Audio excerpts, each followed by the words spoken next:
Welcome to all our viewers at Values University. Today I have the honor of speaking to Ahmed Obaid Al-Mansoori from the Crossroads of Civilization Museum in UAE. Welcome to the program, Ahmed. Thank you very much. Thank you, Gabriel. I'm very honored to be with you, and hopefully, my contribution hopefully, will shed some lights on one of the initiatives and experiences in the Middle East. Of course. Ahmed, why don't you start by telling us a bit about the museum, the idea behind it? Thank you very much.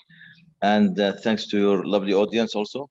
And my museum is called the Crossroads of Civilizations Museum.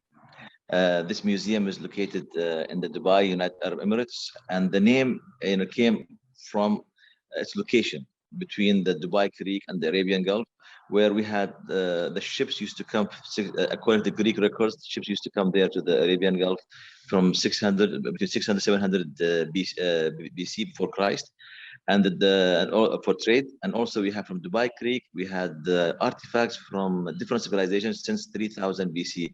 It was very well known natural port to import and re-export from the east to the west and from west to the east. So that's about the location and the name. However, the idea started earlier. My passion for history started when I was, going to my grandmother's house, and going through their manuscripts and their different artifacts that was part of their life at that time. And I'm talking, this is a house built from the 19th century, early 19th century, and also it has things from there which we were using, whether potteries, copper, or manuscripts. So my passion started from childhood in history. And then I built a museum, and I started collecting, by the way, since 1989. And I built my museum at home in 2006 until 2011. Then graciously, the government, they loved the idea. They liked the idea of its culture. Was very inspiring. They gave me the biggest home available outside the house, which is one of the historical area in Al Shindaga area. So it's a royal house. So to move my museum there, and then I called it the Crossroads of Civilization Museum. And this museum is not about Dubai, or about UAE, or about the Arabs or Muslims, or about us. It's about everyone, all civilizations. We are living in a place, in terms of population condensation of multiculturalism. We have more than 206 ethnicities and different religions, and more than 150 nationalities in one place. So we have children from the school from different nationalities. And the beauty about the museum, it promotes respecting one another. It promotes dialogue, having different perspectives, and it really emphasizes also on the monotheistic religion and multi-faith. So when we have children coming from different backgrounds to the museum, they see things under one roof. They see things from their civilizations, their ancestors. They feel very comfortable. They feel very confident. That boosts their confidence, their self-image, and self-esteem. At the same time, they see the importance of other civilizations. So unconsciously, you are building respect in the future generation. Also, we have people coming from different countries, visitors, and they feel very honored to be recognized and recognition for their cultures. So in this museum, we have paved the way for reflecting the culture of the country, the culture of tolerance, and true multiculturalism, which respects all civilizations and different perspectives. And when you go, for example, to the Holy Land Gallery, you have items has to do from the Israeli side, from the Palestinian side, then we have the multi-faith from the Jewish side, we have from Christianity, and we have from Islam, and we do also have things from other religions also and other beliefs like Buddhism and Hinduism. But mainly the main focus is on our monotheistic religions, which are from the same God, and you can see highlights there. And what's the beautiful about also when people come from outside, mostly when they come, whether they are right wing or left wing, whether they are religious or they are atheist or secular, doesn't matter. They put their political and their judgmental hat outside. They come to the museum, and they enjoy the journey of history. And really they get very touched by these pieces, because in the museum I'm focusing on genuine items, genuine historical items. And the debate starts. And when they see similarities, they love it. And also when they see differences, they get more curious in a very, very positive way. And then we have made debates, and that paved the way also with the peace and the relationship established between Israel and the United Arab Emirates. We built the Holocaust Gallery, which is the first permanent Holocaust gallery in the Islamic and the Arab world, which has two main pieces. One piece is education. One part of it is education about the Holocaust and trying to put it in its right historical form. So, because in the region, only Israel has the Holocaust gallery or museum, different museums, and also, of course, in the Europe, in the United States, and maybe in Canada also, they have different galleries. But in the Islamic and Arab world, there is no gallery or museum for that. This gallery, although it's not huge, but it sends a lot of message. So the first part is educational, about the horrible things, and we remind the people, although this museum talks about the positive history, the positive aspects, but we cannot be idealistic. If we, in the lack of tolerance, the lack of history, the understanding what happened, educating ourselves about different traditions in the world, we will not be able to prevent such things again. So in this gallery, we have, why we selected the Holocaust? For one main reason, because in our modern history, we do not have any catastrophic thing at humanity level. We do not have, as a genocide or crime against humanity, against one race, one religion, as it happened in Holocaust. Like almost 6 million people, got killed. And besides, of course, other people, nationalities from other things, other areas. So it's very important to know why such things have to understand it, why such things happen. When we learn about more and more, people will really be able to really, make sure that this will never happen again to anyone. It's about humanity. It's not about only one race. It's about humanity. And people have to understand, and we have to be, regardless of different political perspective, we have to not deny history, and we have to really learn and understand from it. Human are human, and we have our motto there. It's a verse from the Quran. Also, it's the Mishnah, the Jewish, our Jewish brothers, they have it. It says in Arabic about the soul, وَمَنْ أَحْيَاهَا فَكَأَنَّمَا أَحْيَا النَّاسَ جَمِيعًا. Who saves one soul saves the whole humanity. It did not recognize any religion or ethnicity, but all humanity. How about if you kill a soul? How about when you kill 6 million people? The effect, the devastated, affect humanity. So this part about education, and we have lots of Q&A, lots of stories, and many artifacts, and certain artistic things. And this Holocaust gallery, by the way, was built by the Muslims, by here, and it was created by an Israeli lady, Yael Grafi, and there was an artist called Ben Salas. He's the one who did the artistic part of it. So, and we have also Muslims and Christians built the Holocaust. Some people from Pakistan, from Philippines, and from the region, and also it did like my private personal museum. So the beauty about it, like everyone contributed to build this Holocaust gallery. It was not done by one race or one person. The other part of the Holocaust is to remind the people, especially who deny about the Holocaust, there are many Muslims and Arabs and other Christians also, they saved the Jews from the Nazis at that time, and righteous among nations. So we have beautiful stories. We talk from European aspects, or from Egypt, or from Persia, or from Turkey, other countries. So people who risk their lives, countries like that, to save the Jews. Imams in Algeria, Albania, for example, and many, many people, individuals. There were lots of righteous among nations for that. So we have to remember them, and it's kind of acknowledgement and recognition for that. When we talk about peace, when we talk about relationship, it's a complete one. Okay, it's not only at political level, at economic level. Also, we have to have feeling and compassion for one another. That's very important. And in this museum, it really symbolizes humanity, and everyone comes there feel home. When the Christians, they come there, they feel it's the Christian home. When the Jews come there, they call it the Jewish museum.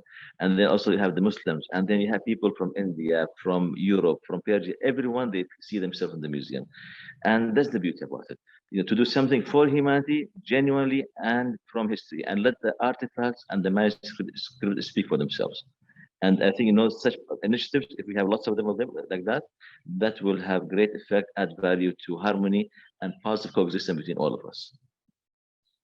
That's beautiful, Ahmed. Really, really so special, especially in the region. I mean, for so long, so much of our conversation, so much of our diplomacy has been about what separates us, and to have a place in the light of the Abraham Accords where things are moving forward on a political level. It's very moving to see these cultural diplomacy, social cohesion efforts coming through your museum. And I hope that one day, inshallah, soon, when I'm in Dubai, The honor. I will be able to visit your museum. It just sounds wonderful. If I can follow up with just one more question, Please. very, very important, and I would even say a bold move to be, the first Arab Muslim country in the region to host an exhibit on the Holocaust. How is this perceived, perhaps in the UAE, even regionally? Is it positive feedback, or are some people finding this a bit difficult to swallow? So, although it's a private museum, I made it public. I own the artifacts and everything. And the beauty about it, is that when I have people coming to the Holocaust Gallery, it opened the Pandora box. It's the box of curiosity to learn more about it. To be frank with you, since the childhood, we know about the Holocaust. The Holocaust, and people here, especially the Emiratis, are not in denial for that one. And we have multiple nationalities. Many of the people, they come from countries that do not have a political relationship with Israel. That's another story. Some of them, they believe in peace, believe in these things, but because of their country's political stand, they cannot maybe talk about it. But people learn about it. The schools, we have children coming there, and the teachers are from different nationalities. Most of them are Muslims and Christians, Muslim nationalities. And then we have, for example, Indian school. We have people who are Hindus, and they bring the children. So the children, the interesting thing when we talk to them about it, they know about the children know about the Holocaust, and they know about the names, they know about many things, and that's very interesting for us. Families, the locals, and they come there. Me myself personally, whenever I take an initiative, I always ask my surroundings, my family, and my friends, what do you think? I'm doing like this. I always try to take opinions. Nobody, I've never ever been rejected because of that from my family or from my friends and or my people. Also, my government supported me a lot, and they said next time when you do it, we'll support you more and more. So as I told, it's a true, genuine peace. It's a peace about it. Really, we believe we as a country have our own interests. The Israelis have their own interests, and we believe, when the Jews and the Arabs and the Muslims and the Jewish people were working together, Middle East was, contributing to the world in knowledge and values and everything. We had golden age. We enjoyed the golden age for more than 1,000 years together. And when we don't talk to each other, our relation is very bad. It's like a family. When there's a crack in the family, definitely, the blessing will go away from us. So we are trying to revive the old golden age in the positive way. And if we have problems, let's talk. Let's have, platform and talk with each other. I think whatever the last 70 years, both nations were maybe the gap happened because of two different opposite political statements, stance, maybe affect negatively. But I think it's the time. It's the time. We are in the 21st century. There are multiple ways of diplomacies, multiple ways of solving problems, and we have lots of things to work together because the future challenges are way much more, ahead, heavier and more difficult. We're going to face like food security, water security, environment security. So it's a time for us to take care of ourselves, of our humanity, and also of the earth. And there are lots of things to do there. And the Holocaust Gallery, honestly, it's very important to understand, learn it. There are other crises happening in the region. We are not in denial, but we try to select the most significant, documented, and the biggest. Because whenever you want to teach for people something, you have to go to the best example, or I'm sorry, not the best. I'm saying the best in terms of quantity and in terms of information. That's what I mean. Best is to go to the most extreme and to try to understand it more details. And I think, such being having compassion for another, having such cultural activities, feeling for another, these are indicators of the success of the peace. These are indicators that we are in the right direction. And with the great leadership and the visionary leadership and with the commitment of the people, we can have this congruency, that helps us more towards consolidation and a better Middle East for all of us.